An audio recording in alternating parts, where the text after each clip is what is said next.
Will I be the asshole if I cut off my toxic mother-in-law? Hey, I am a long-time listener, first-time poster. This is my first time using Reddit.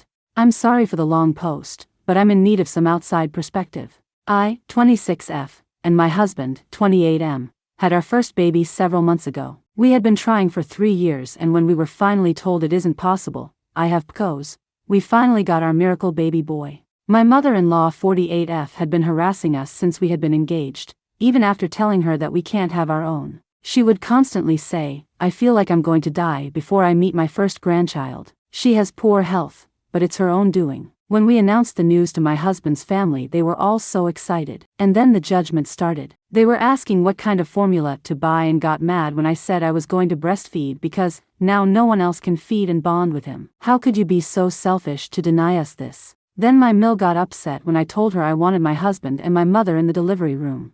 My mill and I are not close and don't really have a relationship to begin with. She even took it upon herself to message my mother to tell her it is her right as a grandmother to watch her grandchild come into the world. She also made a point that I was selfish for denying her this. If you can't tell by now, she is a serious narcissist. Once my son was born, we did not want anyone visiting us until after my husband and I had time to rest. I was in labor for 48 hours and did not deliver until 4 a.m. But my mill showed up at 6 a.m. even when my husband told her no multiple times. She has no respect for any boundaries or rules we have in place to protect our son. Fast forward to my baby's 1-month milestone. My family is scattered around the country and we all keep up with each other through Facebook. My mill took it upon herself at 5 a.m. to post about his milestone and tagged us in it. I was angry and told my husband to correct her because this is not okay and she does not get to steal these moments from me, especially because our son will probably be our only child. He corrected her and everything seemed fine until we went to a birthday party later that day. She was angry with me for not immediately giving my son to her.